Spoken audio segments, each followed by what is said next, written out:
and welcome, Destiny Christian Church. So glad to be with you today.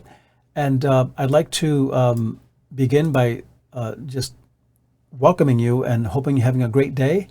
And we like doing these little short teachings because they help people to kind of calibrate for the week. And so I already have the scripture up early for you and the title. The title is Contending for Those Born in the Wilderness. And I came across the scripture, and this is where I got the idea, because every year I read through the whole Bible.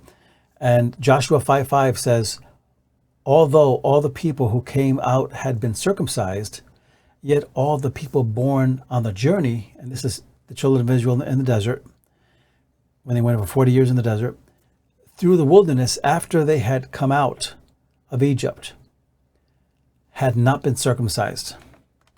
So another version simply says that they were born in the wilderness, basically. And when I think about that, I think about the children of people who are faithful believers, and the children grew up in the church, and maybe they went to Sunday school, they got the word inside them, their parents raised them right, their parents instilled in them, all the right things to believe in God, to love God, right? And maybe the kid got away from God. Maybe it's a boy or a girl and they just walked away. Maybe they're living a life, not pleasing to God. And often the first thing parents face is this guilt of where did I go wrong? What did I do wrong? And where have I sinned, God? And yet we have to understand that people make their own choices. And there's a guilt that doesn't belong to us, because once we impart to our sons and daughters, and I don't have physical sons and daughters, but I have spiritual sons and daughters. And some are doing great, some are doing not so great. And those that are not doing great, I want to kind of, sometimes do that, but I still love them. And they're way out, not where they should be. And those that are doing great, thank God. But here's the point, that we must contend for our children who once walked with God. And in prayer, and every time we engage them, and it's not just so much saying you have to go to church as much as saying you have to find God again. You have to believe and obey him and discover him and love him and fall in love with Jesus again. And in the Bible, there's the circumcision of the body in the Old Testament. That was part of the covenant between humans and God. That if a person became circumcised, then it means that they belong to God. That was part of the covenant. And in a sense, I compare that to many of our children maybe were circumcised in the body, right? And this is only an example.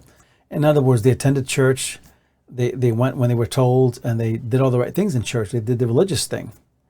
But some of them got away, right? And they kind of went on in their life. And then in the New Testament, you have what's called the circumcision of the heart. And that's Romans 8:28. And I'm going to give you the scripture. I didn't put it on there, but I'm going to give it to you, and I'm going to lay it right on here right now.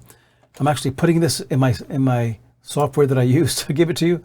But I want to read this to you about the circumcision of the heart.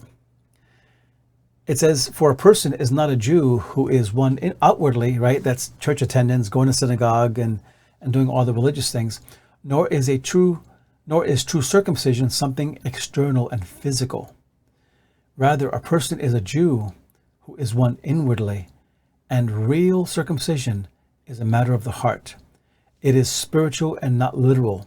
Such a person receives praise not from others, but from the Lord.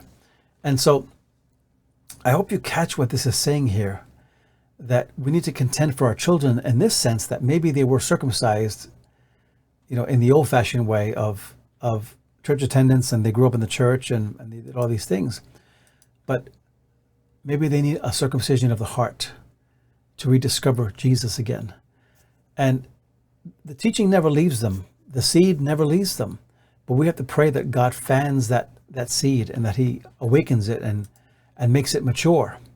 And so I want to encourage you that as you contend for your children, for your grandchildren, for cousins and nieces and nephews, that you remember that what God imparted to them never left them. But we have to pray that God circumcises their heart again to wake up to the true faith. So be blessed today. I hope you like this podcast.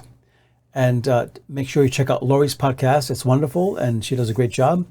And continue to connect and check out the website for changes at destinychristianniagara.com. Check out our YouTube channel. There's a lot of stuff on there, and a lot of stuff on our Facebook. So hope you're doing well. Until next time, God bless you and take care.